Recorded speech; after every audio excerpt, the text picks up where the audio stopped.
네, 오늘은 민수기 5장 강해의 네 번째 자료로 말씀 나누겠습니다. 이게 의심의 소재인데 실제 내용은 성도가 영을 잘 분별해야 된다는 내용이고, 그 다음에 영분별과 또 신앙의 정절을, 영을 잘 분별해야 신앙의 정절을 잘 지킬 수가 있겠죠. 그런 내용으로 되어 있습니다. 민수기 5장 11절부터 30절까지 31절까지인데 왜 30절로 해놨나? 정신이 이렇게 없어. 자, 11절 이하에서 31절까지 다 읽고 시작하겠습니다. 가만히 있어. 내가 지금 회복력 성경을 읽을 게 아니라 지체들이 개정 성경을 보면 나도 개정 성경으로 읽을게. 자, 성경 같이 11절에서 31절까지 읽습니다. 여호와께서 모세에게 말씀하여 이르시되 이스라엘 자손에게 말하여 그들에게 이르라. 만일 어떤 사람의 아내가 탈선하여 남편에게 시누이를 저버렸고 한 남자가 그 여자와 동침하였으나 그의 남편의 눈에 숨겨 드러나지 아니하였고 그 여자의 더러워진 일에 증인도 없고 그가 잡히지도 아니하였어도 그 남편이 의심이 생겨 그 아내를 의심하였는데 그 아내를 의심하였으나 그 아내가 더럽혀지지 아니하였든지 그의 아내를 데리고 제사장에게로 가서 그를 위하여 보리가루 10분의 1 에바를 헌물로 드리되 그것에 기름도 붓지 말고 유향도 두지 말라. 이는 의심의 소재요 죄악을 기억나게 하는 기억의 소재라.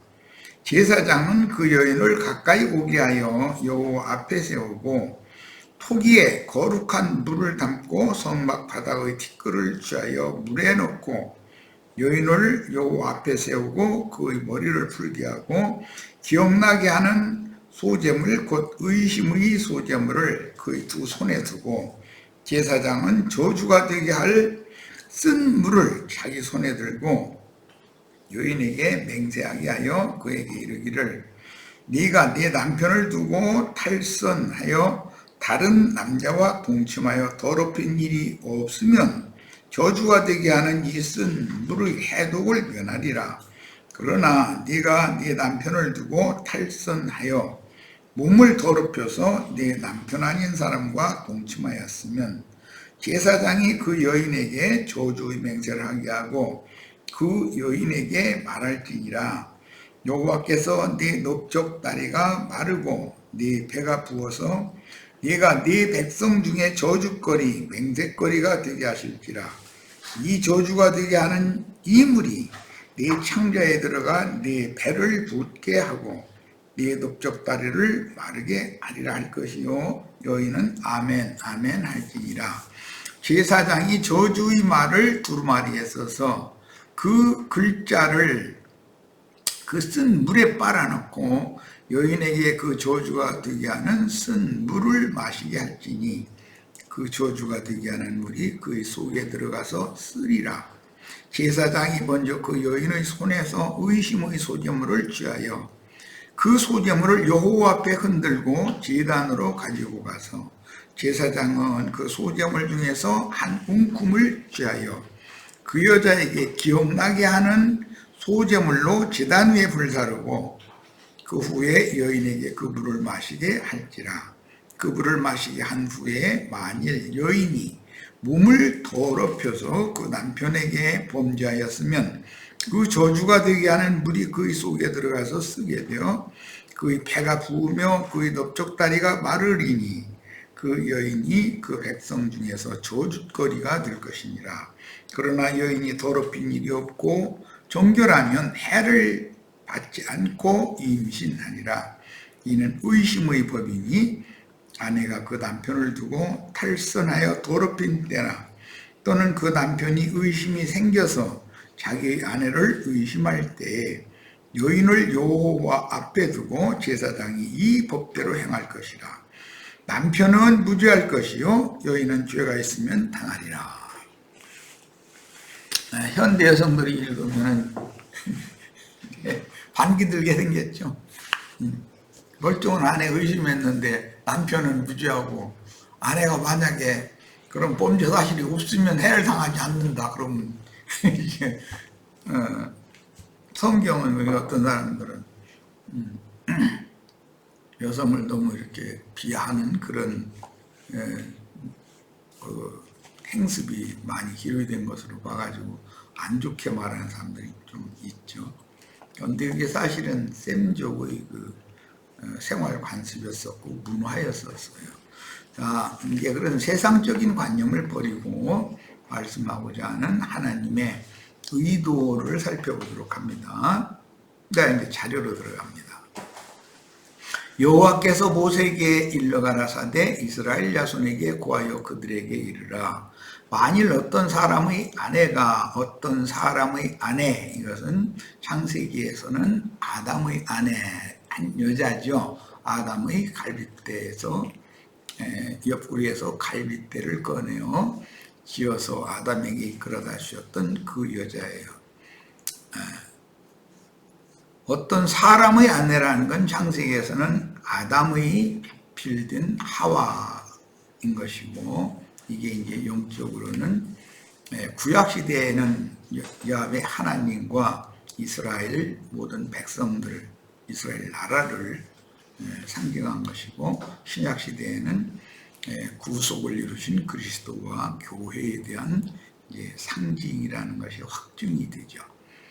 자, 아내가 실행하여 남편에게 범죄했다 이랬는데, 본문의 어떤 사람은 예수 그리스도를 상징하며, 창세기에서는 아담은 오실자의 표상이었으니까 예수 그리스도를 상징하며, 아내는 그리스도의 배필인 교회를 상징하는데, 히브리인들은 이제 중요한 것이 이거예요. 정혼한 여자는 기혼녀와 동일하게 본다. 물론 세상에서도 약혼을 했으면 그 남편과 아내의 관계를 보는 것이지 그냥 남남으로 보지는 않죠. 그러나 히브리 사회에서는 아주 더 이게 이제 특별하죠. 그 다음에 교회와 거룩한 성 새 예루살렘은 모두 신부 혹은 아내로 표기가 됩니다. 그러니까 교회 또는 거룩한 성 새 예루살렘을 신부 혹은 아내라고 이렇게 표현을 하는 것은 세상 나라의 이치라는 것은 다 표상이 된다라는 걸 알 수가 있는 것이죠. 한 남자와 한 여자가 부부연을 맺어서 이 육신의 장막을 벗을 때까지 이제 부부로서 한 몸을 이루고 살게 하신 것이 하나님의 법칙인데, 이것은 영적으로 그리스도와 교회의 관계를 설명하는 것이다, 그런 말이에요. 자, 13절 타인과 종교를 하였으나 그랬는데, 창세기에서는 타인이라는 게 뱀이었죠. 그 이제 뱀은 예수님이 오시 바로 앞에 요한이 유대교의 그 말씀 가르치는 사람들 보고 뱀들 독사의 새끼들 이렇게 표현하고, 예수님도 뱀들 독사의 새끼들이라고 그랬어요. 그러니까 하나님 말씀을 사람의 교훈으로 그릇 가르쳐서 다른 교훈을 세뇌시켜서 진리를 혼잡하게 하는 사탄의 사자들을 여기서는 타인이라고 상징했다라는 걸 알 수가 있는 거예요. 오늘날로 말하면 기독교계의 그 로마교 신부나 목사 제도를 실행하고 그걸 강력히 주장하는 발람과 니골라 당들이 다 뱀들이고 타인이죠. 그러니까 그런 사람들과 종교를 했다라는 건 그들의 설교, 그들의 가르침을 아무 여과 없이 분별 없이 그냥 받아들이고 맹신했다, 이제 이 말이에요. 이게 하와가 그런 상태였다는 걸 알 수 있는 거예요. 자, 그 남편의 눈에 숨겨 드러나지 아니하였고 그 여자의 더러워진 일에 증인도 없고, 그러니까 뱀이 하와에게 이게 접근을 했을 때 뭐 무슨 증인이 따로 있었던 게 아니라는 걸 알 수가 있는 것이죠.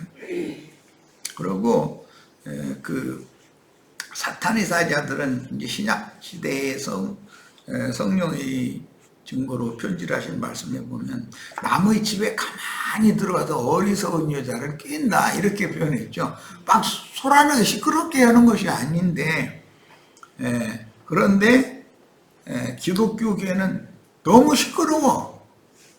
시끄럽게 들어와. 그런데도 그들이 그만큼 자신감이 있다는 것이겠죠. 이제 세상 사람들이 그들을 인정해 주니까 자신들이 소위 말하는 정단이고 진리의 신앙을 추구하는 사람들은 이단자들이다. 이렇게 그 역으로 지금 그런 것을 실행을 하고 있는 걸 알 수가 있어요. 그 다음에 그 더러워짐을 인하여 남편이 의심이 생겨서 아내를 의심하든지 남편이 의심이 생겼다라는 것은 주님은 피로 성도들의 영혼을 구속하셨을지라도 성도들의 세상에서 이 육신의 장막을 입고 신앙생활을 하는 동안은 항상 의심의 눈초리로 바라볼 수밖에 없다. 그런 말이에요. 왜? 세상의 영이 워낙에 강력하게 역사하니까. 그래서 아내가 더럽히지 아니하였어도 그 남편이 의심이 생겨서 그 아내를 의심하거든. 그랬어요. 그 아내를 데리고 제사장에게로 가서 그를 위하여 보리가루 에바 10분 이를 예물로 드려야 한다. 그랬는데 지난 시간에 이건 이제 말씀을 나눴고 보리가루는 평민들, 서민들의 그런 양식을 상징하기 때문에 이것은 기독교계의 저명한 자들, 유명한 자들이 가르치는 말씀과는 의도적으로 지금 대비하고 있다. 예수님과 주님의 제자들은 보리가루의 소재를 가지고 제사를 하는 거예요. 그 다음에 그것에 기름도 붓지 말고 위향도 두지 말라. 이것은 율법으로 드리는 소재 제물과는 방식이 다르다라는 걸 알 수가 있는 것이죠. 이는 의심의 소재요 생각하게 하는 소재니 곧 죄악을 생각하게 하는 것이라. 이 말은 믿는 성도들은 항상 진실하고 순수한 말씀을 받으면 나의 신앙이 지금 종로로 잘 가고 있는지 이것을 스스로 잘 늘 생각을 해봐야 된다는 거예요. 내가 죄악기를 행하고 있는 건 아닌지. 곧 영분별을 잘 해라 이 말이란 말이에요. 그런 말씀을 계속 가르침 받아야 되는 것이죠. 16절 제사장은 그 여인으로 가까이 오게 하여 여호와 앞에 세우고 토기에 거룩한 물을 담고 그랬나요? 토기라는 것은 우리가 아직은 이 세상에 육신을 입고 살고 있기 때문에 껍데기는 토기고 속은 석기, 돌 그릇이죠. 두 그릇을 가지고 있어요. 그런데 토기에 거룩한 물을 담아라. 이 거룩한 물이라는 것은 성막시대에는 번제단에서 성소로 들어가는 그 중간에 물두멍이 있는데 거기에 채워진 물을 거룩한 물이라고 지금 표현을 하는 거예요. 이것은 진리의 영에 대한 상징이다. 그러니까 선지자들이 이런 말씀에 근거해서 말세의 때가 되면 내가 내 신을 모든 육체에게 부어준다 이렇게 표현했죠. 모든 영에게 부어준다고 하지 않았고, 그러니까 토기에다가 거룩한 물을 담는 것은 상징이다. 이것은 이 육신의 장막을 입고 있는 현상세계의 사람들에게 진리의 말씀으로 말씀을 통해서 진리의 영을 이렇게 붓는 것을 상징한다는 거예요.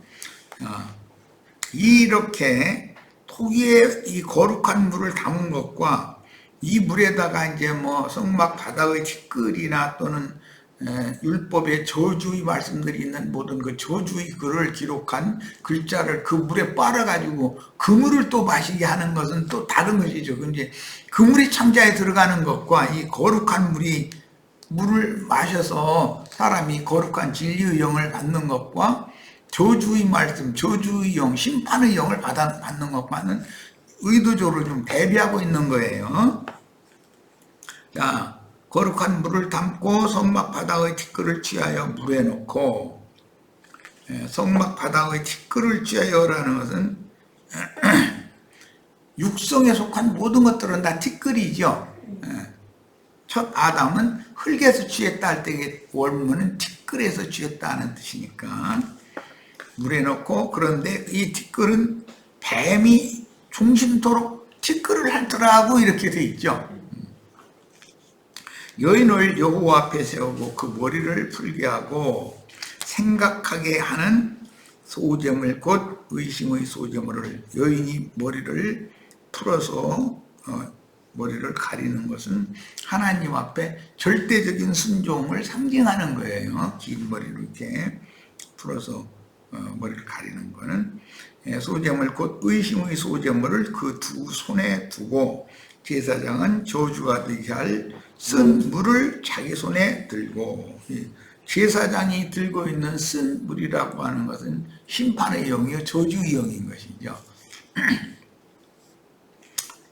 그 다음에 여인에게 맹세시켜 그에게 이르기를 네가 네 남편을 두고 실행하여, 개역개정에서는 탈선하여 라고 그랬는데, 네 남편을 두고 라는 것은 너를 구속하신 그리스도 외에 다른 예수, 다른 복음을 통해서 다른 예수를 받아들이고 다른 영을 받아들였다. 지금 그걸 지금 말하는 거예요. 이것이 실행했다고 하는 것이죠. 그 말은 진리의 영과 미혹의 영을 분별 없이 그냥 혼잡하게 막 받아들였다. 지금 그 말이에요.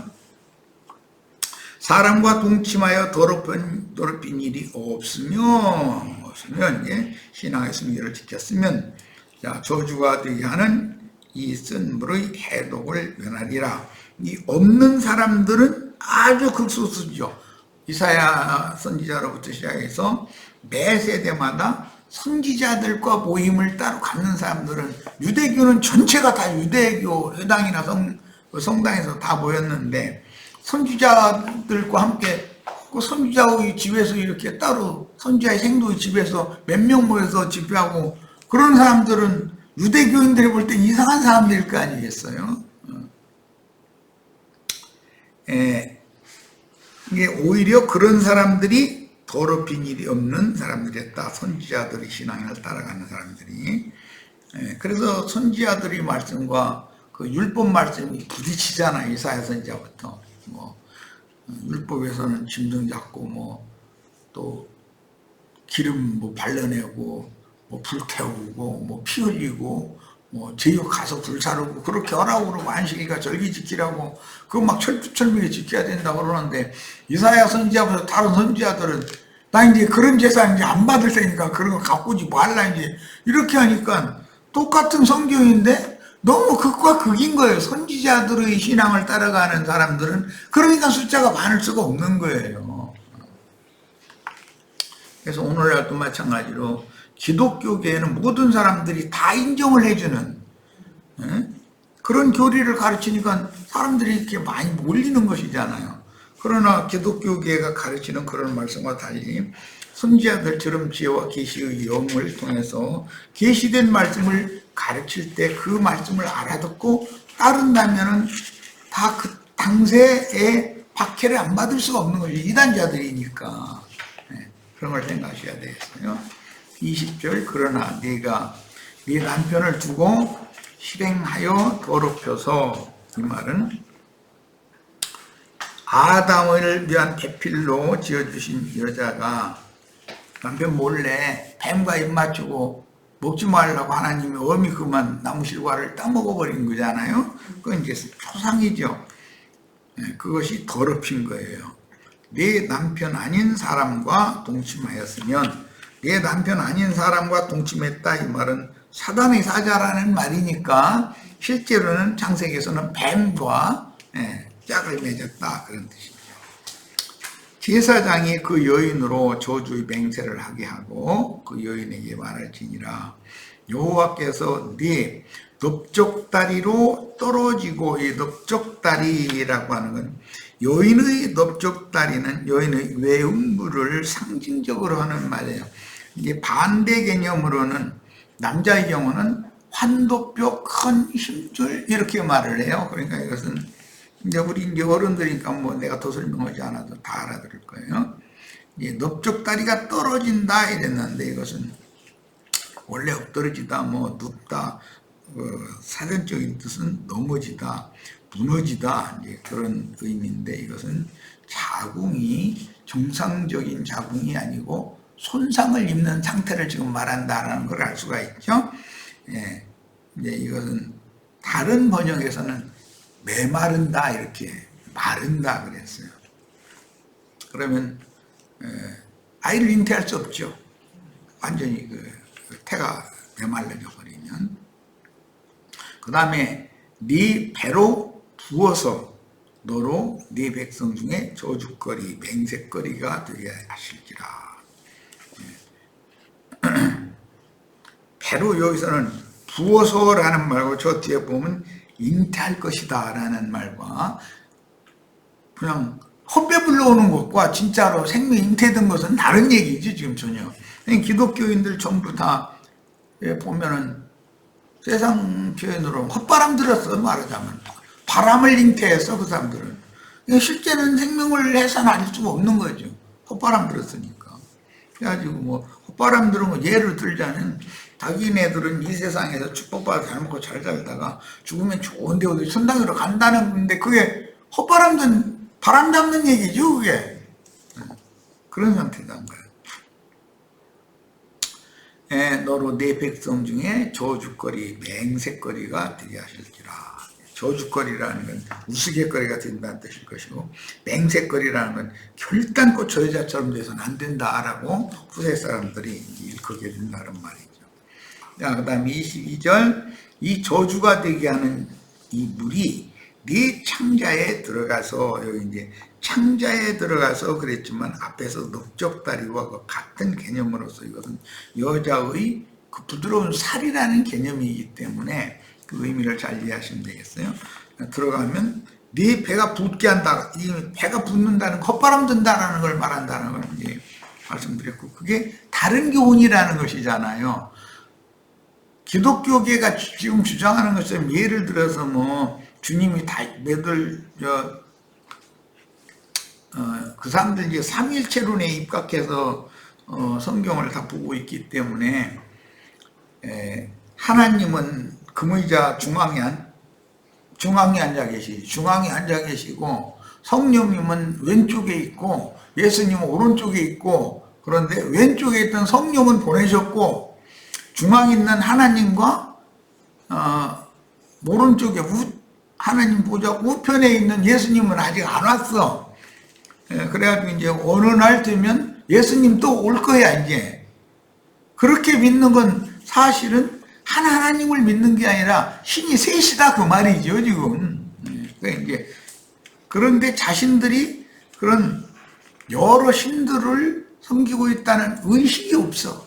자신들은 너무 진리를 잘 믿고 있고 그런 것을 믿는 사람들은 이 육신의 이 몸이 죽음도 보지 않는다, 성경에 죽지 않는다겠다는 말씀 딱 갖다 대면서 성경에 또 그런 글자가 있으니까. 저희 예배당에 나오고 어떤 목사한테 꿈뻑하고 뭐 신부한테 허락한대라고 그러면은 죽지 않는다. 이만희는 요즘엔 또 뭐 또 죽는다고 또 이제 교리를 바꿨다고 그래요. 전에는 또 뭐 안 죽는다고 또 그렇게 떠들었다는데 무슨 놈은 그건 극과 극인데 안 죽는다는 것이 어떻게 해서 죽는 걸로 바꿔줘. 난 그걸 참 그러면 다 떠나야 되잖아. 그런데 안 떠나. 참 신기한 일이야.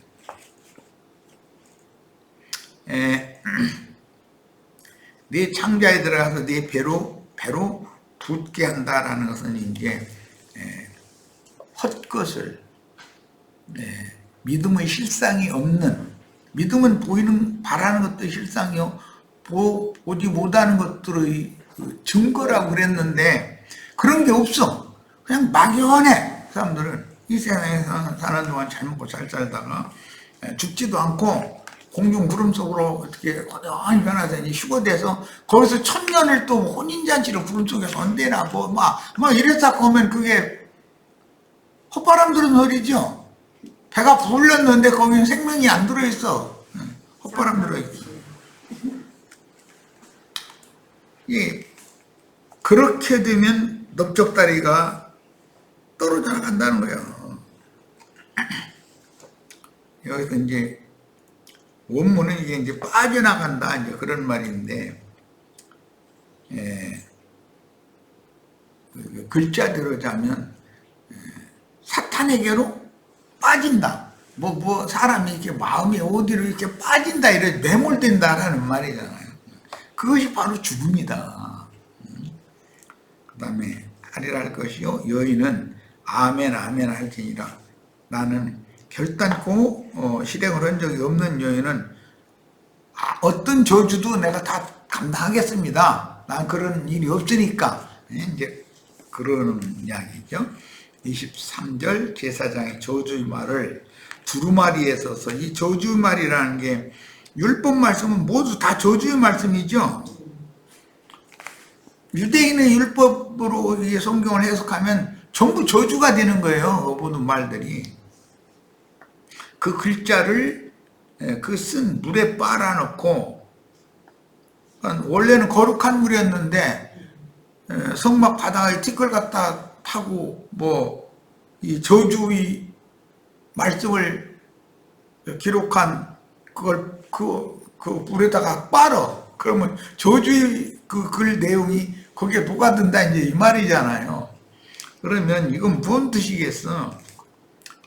사람들이 다른 교리로 하나님의 거룩한 영과 생명의 말씀을 의문에 속한 육체의 율법 계명으로 이것을 먹고 마시게 되면, 그러면 그 사람이 이게 이제 쓴 물을 마시게 되면, 그러면 저주가 되게 하는 물이 그 속에 들어가 가지고 쓰게 된다 그랬어요.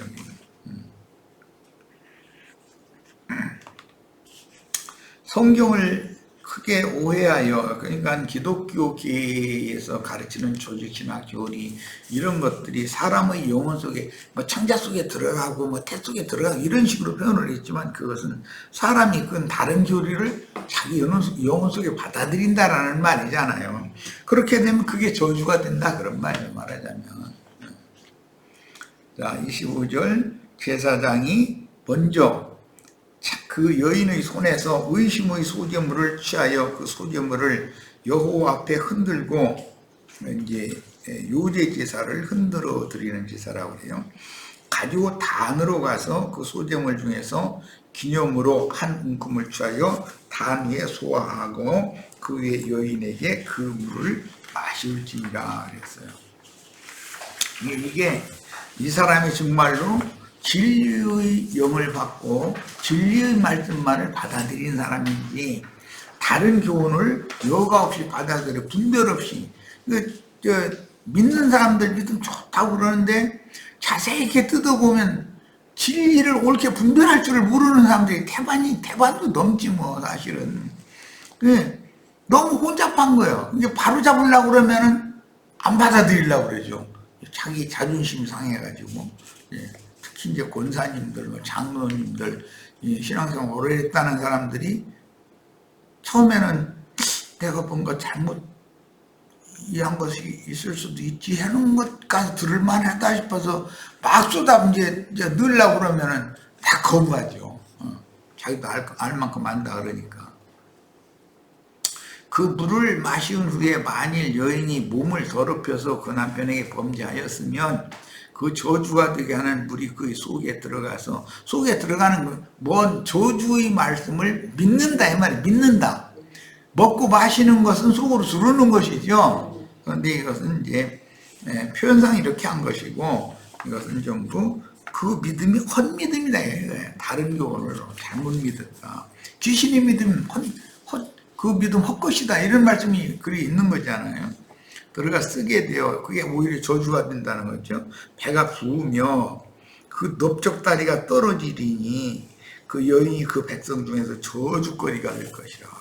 이건 이제 계시록 17장 15절 이하에 가보면 많은 불 위에 앉은 큰 음녀를 벌거 벗겨가지고 불로 사르죠. 그러니까 그 여인이 이랬는데 큰 음녀가 된 여인이 되니까 결국은 이제 간음한 여인이니까 이 여자는, 그런 경우는 백성 중에 저주거리가 된다. 이건 이제 계시록에서는 큰 성 바벨론 세상 교계라는 것은 진리가 너무 혼잡한 거예요. 그게 아무 시나 막 받아들이고 축복만 준다고 하면 무조건 받아들이고 이제 분별이 없이 그랬던 것이죠. 자, 28절 그러나 여인이 더럽힌 일이 없고 정결하면 해를 받지 않는다 그랬는데 더럽힌 일이 없는 여인은 수가 너무 적어. 앞에서 얘기했지만 선지자들의 신앙을 쫓아서 하는 사람들은 수가 적을 수밖에 없죠. 예, 해를 받지 않는다 했는데 이 말은 사실은 그 태가 손상을 받지 않는다. 넓적다리가 떨어져 나가거나 메말라지지 않는다. 이제 그런 말이고 잉태하리라 그랬어요. 헛배가 불려서 바람이 채워진 것처럼 배가 부어오르리라라는 말과 잉태하리라라는 말이 의도적으로 대비하고 있는 거죠 지금. 여기는 생명을 잉태한 거잖아요. 이 사람은 이제 후사를 해산할 거예요. 이 여자는 계시록 12장에 하늘의 해를 입은 한 표적의 여자가 사내 아이를 낳았다 그랬죠. 이제 그건 생명을 잉태해서 해산한 거예요. 그런데 음녀는 헛바람만 들었다가서 생명을 해산하지도 못하는 거죠. 이게.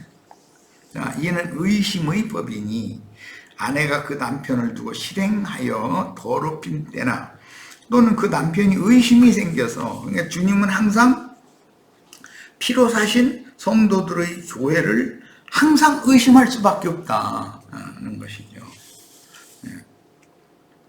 의심할 때 그 여인을 여호와 앞에 두고 제사장이 이 법대로 행할 것이라.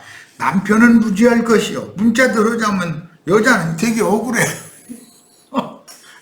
아내를 이제 히브리인들이 아내라는 건 약혼에 써도 아내인 것이니까 약혼녀를 의심하거나 또는 결혼식까지 했는데 의심하거나 그러면은 그 아내가 얼마나 그 남편과 사랑 관계가 깨질 수밖에 없죠. 신의 관계가 깨지니까. 그런데 성경에는 이런 경우 남편을 의심해도 무죄하고 아내 여인은 만약에 문제가 있으면 죄를 당한다 이랬으니까 여자는 되게 억울하잖아. 문자대로잖아.